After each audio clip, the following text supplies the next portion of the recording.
कप्तान की वापसी, बड़े राब्ते। कप्तान और आर्मी चीफ की मुश्तरका सोच, नैब की बड़े शिकंजे की तैयारियां। लंदन में एक बड़ा इकट्ठ हुआ है और उसके नताइज कहाँ तक हासिल होते हैं। बिस्मिल्लाहिर्रहमानिर्रहीम। ब्रेकिंग ऑल में इसके साथ नाज़रीन इकराम, मैं हूं फैसल सैयद। उम्मीद करता हूँ आप जहाँ भी होंगे रब ताला की पनाह में आफियत से होंगे। पाकिस्तान के इस तरफ जिस तरह के हालात हैं, ये इसको आप 100% कह सकते हैं कि गैर यकीनी की सूरत हाल है। कारोबार हो, ज़ाती आपके अखराजात की मद में आपके पास जो इस वक्त कुछ थोड़े बहुत जेब में पैसे हैं, उसके हवाले से हो, इलाज मुआवजा हो, या आपकी प्राइसेस और मुल्क के बाकी जो जितने भी मामलात हैं, किसी को कोई यकीन नहीं कि आज हमने रात जो गुजारी है, सुबह हम मार्केट जाएंगे या हम किसी अदारे में जाएंगे तो हालात क्या बनेंगे, या ओवरऑल ख़बरें क्या सुनने को मिलेंगी। इसी पे बात करते हैं। चेयरमैन पीटीआई के साथ एक बड़ी मुलाकातों का तसलसल, और उनकी रिहाई क्या अक्टूबर में होने जा रही है, इसी पे बात करेंगे। लंदन में बैठक जो हुई है, ये भी इसी के साथ होगा। नाज़रीन इकराम, मेरा ये चैनल नया है, प्लीज़ सब्सक्राइब कर दीजिएगा और बेल आइकन का बटन दबा कर एंड तक ज़रूर देखिए और अपने कीमती मशवरे से जो है वो ज़रूर आगाह किया करें, जो हमारे लिए एक सरमाया होता है। नाज़रीन इकराम, इस वक्त मुल्क जो है जिस तरह की जो मुख्य लड़ाई लड़ी जा रही है, उसमें कोई कुछ नहीं कह सकता कि हालात क्या रुख इख्तियार करते हैं। इंतखाब के हवाले से कहें तो कहा जा सकता है कि जो इलेक्शन कमीशन ने कहा है उसमें तारीख नहीं दी। एक कह दिया जी आखिरी हफ्ता जनवरी का, वो जनवरी 2024 का होगा, 25 का होगा, 26 का होगा, रब दियाँ रब भी जाने। आसिफ अली जरदारी साहब, चौधरी शुजात साहब के दर पे और सीट एडजस्टमेंट की बीक, ये सारे सिलसिले चल रहे हैं। बिलावल भुट्टो साहब की फिर बड़ी जनाब उनकी भी ले दे हो रही है, वो अपना रोल प्ले कर रहे हैं। मगर सबसे अहम नाज़रीन कराम जो बात जो जिस तरफ जा रही है, वो इस वक्त दो बड़े, इस वक्त आप इवेंट कह सकते हैं, इवेंट का नाम दे सकते हैं। एक जो मुलाकातों का सिलसिला है कैदी नंबर 804 का, और उसके नताइज, और क्या अक्टूबर में आ पाएंगे, बाहर आने का सिलसिला कुछ हो पाएगा। और दूसरा बड़ा इवेंट लंदन में हो रहा है। ये दोनों बड़े इवेंट जो हैं, ये इसके नताइज क्या आते हैं, ये गौरतलब बात है। अब अगर इस इवेंट की बात करें जिसमें इस इवेंट के मरकज़ी किरदार जो हैं सदर अलवी हैं, उनसे जो मुलाकातें होती हैं, और यहाँ तक कहा जा रहा है कि सदर अलवी साहब ने इमरान खान से भी मुलाकात की अटक में जाकर। इसकी कंफर्मेशन तो हमारे पास नहीं, मगर जो कंफर्मेशन है वो है मोहम्मद अली दुरानी साहब, रऊफ़ अहमद साहब की मुलाकात सदर अलवी से, फिर मोहम्मद अली दुरानी साहब की पीटीआई के और वफूद से मुलाकात। नाजरीन, ये मुलाकात कोई प्यार मोहब्बत की मुलाकात, चाय पानी या किसी खाने पे मद्दू करने की मुलाकात तो नहीं है। मोहम्मद अली दुरानी साहब जो है इस्टेब्लिशमेंट के इंतहाई करीबी काबिल एतमाद अफराद में शामिल होते हैं, और इस वक्त जो मुल्की सूरत हाल बन चुकी है, जैसा कि जनाब सरबरा मुस्लिम लीग नून के नवाज शरीफ साहब ने जो एक अपने आप पर ख़ुद का हमला किया है, मैं अपने वीलॉग्स में देखे, मैंने हमेशा कहा है कि नू लीग अपने आप पर खुदकश बम फोड़ती है, कुल्हाड़े चलाती है अपने पाँव पर, तो जिसके नताइज जो है बड़े भयानक किस्म के उनके भुगतने पड़ते हैं। इनकी अपनी जो साबका गवर्नमेंट्स हैं वो भी इसी सिलसिले का तसलसल है कि ये किसी से लगा के नहीं खाते, किसी नाल नाल नहीं खाते। इन्होंने जब लबन लगता है, ये सिर इट चुक के मार देने। इनका ये जो है ना वतीरा है, ये अब नया नहीं है।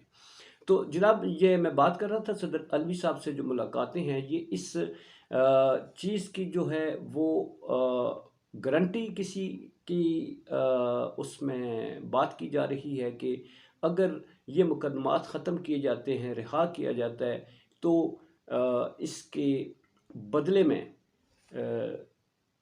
जो मुक़्तदर हल्के हैं वो क्या चाहते हैं। जैसा कि पहले भी कुछ पॉइंट्स आए थे कि जो एस्टेब्लिशमेंट है वो ये चाहती है, वो कौन कौन से पॉइंट्स हैं वो ऑलरेडी जो है वो सब जानते हैं आप लोग, कि वो किस तरह से नेगोशिएट करते हैं, और चेयरमैन पीटीआई जो है जिस पे इनकारी हैं।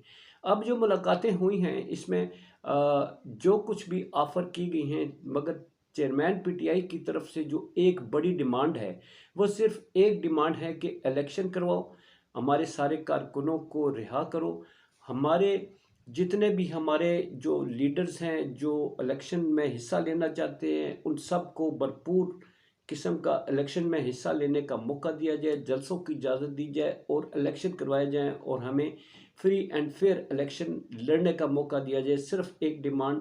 चेयरमैन पीटीआई अपनी रिहाई के लिए कोई डिमांड नहीं करता। वो ना ये कहता है कि मुझे यहाँ चटाई दी हुई है, या मेरा छत चौंदा है, या मैनू फर्जी दे पाए नहीं लभदे, मेरा नाश्ता बड़ा औखा सौखा लभदा है। नो, वो एक ही कहता है मैं जैसा भी हूँ ठीक हूँ, यहाँ पर खुश हूँ, मगर मेरी डिमांड एक है।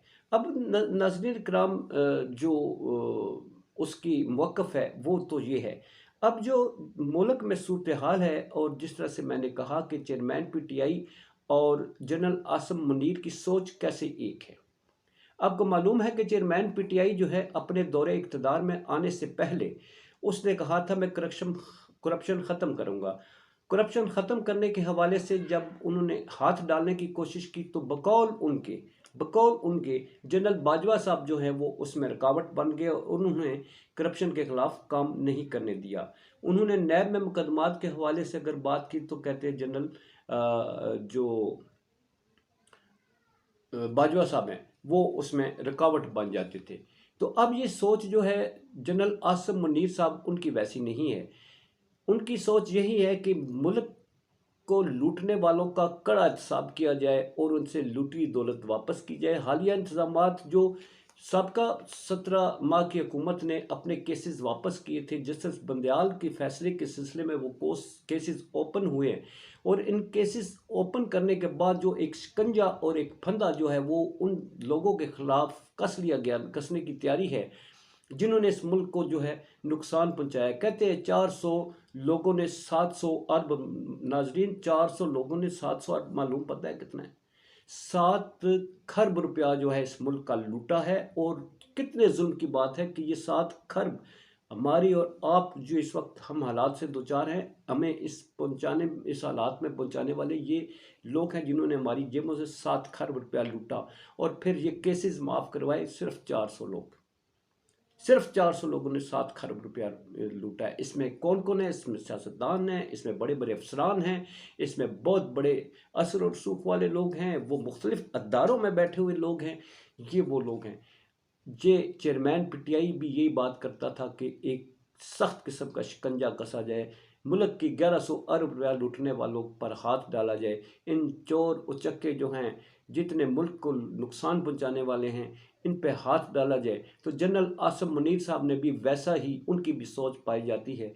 उन्होंने नैब को जो इख्तियारात दिए हैं, इस वक्त नैब जो है जो पहले सिर्फ इंतकाम के लिए काम करता था, मगर अब बाकायदा उसको इख्तियारात दिए जा रहे हैं। मगर नाज़रीन इकराम, इस मुल्क का हम कुछ नहीं कह सकते कि नैब वही काम करेगा जो हम चाहते हैं, या नैब सियासी इंतकाम के लिए इस्तेमाल किया जाएगा। उसमें तैनातियाँ बड़ी अहम किस्म की सेंसिटिव उहदों पर जो है सेंसिटिव अदारों के लोगों को तैनात किया गया है ताकि मजबूत हाथ डाला जा सके। इस वक्त 400 लोगों की फहरिस्त जो है उसमें सारे सियासतदान हैं। कहते हैं कि 1100 की हमारी चारों सूबाई कौमी असम्बली मिला के 1100 लोग जो हैं वो असम्बलियों के आके बैठते हैं। उनमें से 400 लोग जो है कन्विक्टेड हैं। अगर वो अंदर कर दिए जाते हैं, बाकी 700 लोग बचेंगे।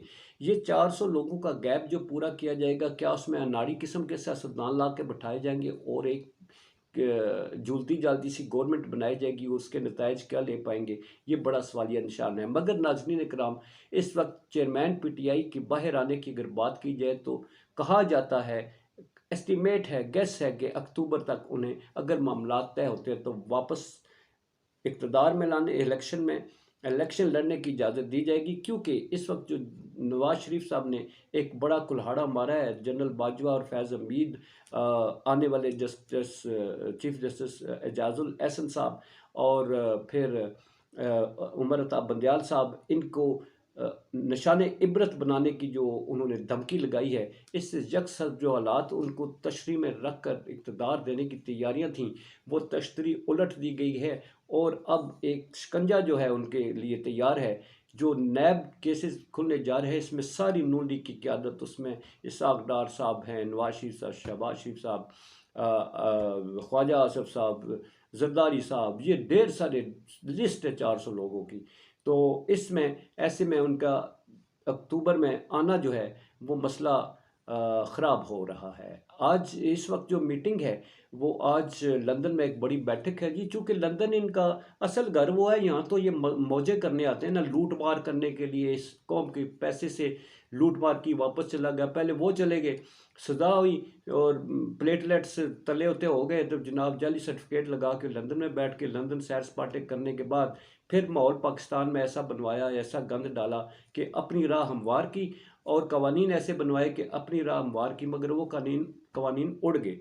ان اڑائے ہوئے قوانین کے سلسلے میں اب یہ ان کا واپس آنا جو ہے وہ کھٹائی میں پڑ چکا ہے۔ سب وہاں پر مریم نواز صاحبہ، شہباز شریف صاحب بھگت رہے ہیں، ان کا وہ جو بیانیہ بھائی صاحب کا تڑنگ میں آ گئے نا، یہ فوراً فرونیت ان میں آتی ہے۔ نواز شریف صاحب نے سوچا کہ میں اب جا رہا ہوں، اب تو سارا کچھ ہے، نائب صاحب کے کیس ختم جناب، اب میرا ریڈ کارپیٹ استقبال ہوگا، اور جویل لطیف صاحب کہتے ہیں سب معافی مانگے، کس بات کی، بجائے اس کے کہ وہ شخص جس نے ملک کی دولت کو لوٹا وہ معافی مانگے، اور وہ کہتے ہیں کہ ادارے معافی مانگے ان سے، ان کو حال میں پہنچانے والے۔ تو یہ ہے ناظرین کرام، اس وقت جو فیصلہ وہاں ہوگا، وہ جو تیاریاں تھی استقبال کی، مینار پاکستان پہ بٹھا کر ان کو 10 لاکھ لوگوں کا جو ہجوم تھا، اب وہ کھٹائی میں پڑتا نظر آتا ہے، کیونکہ مشکل حالات صرف ایک ہی بندہ ہے کپتان، جس کی جو لوگوں کو دلوں پر راج کرتا ہے، وہ اپنی اس دلیری اور اس جو جس طرح کے حالات سے دوچار ہے وہ اس کا سامنا کرنے کی صلاحیت رکھتا ہے، اس لیے لوگ چاہتے ہیں۔ اور دوسری طرف وہ ہیں کہ جنہوں نے آنا تھا اور اب آنے کے لیے پھر تھر تھرلی پڑ گئی ہے کہ میں جاواں گا تو مینوں پھڑ نہ لین، اور پھڑے تو جان گے، کیونکہ سب کہتے ہیں کہ جب وہ آئیں گے پہلے گرفتاری دیں گے، اور اب جو نیب کیسز جو ہیں جن پر فرد جرم ان پر لگنی ہے سب پر، اب وہ کھلیں گے تو پھر یہ کدھر جائیں گے، پاجی اور ان کی فیملی کدھر جائے گی؟ آنے والا وقت بڑا ان کے لیے کٹھن ہونے جا رہا ہے۔ جو رگڑا لگاتے لگاتے ایک جماعت کو جنہوں نے رگڑا لگایا، اب ان سب کو رگڑا جناب ایسا لگے گا کہ اللہ کرے لگے، پاکستان کے حالات میں ہم کچھ نہیں کہہ سکتے، لگے گا یا نہیں لگے گا۔ تو ناظرین کرام، اجازت چاہوں گا، پاکستان زندہ باد، پاک افواج پائندہ باد۔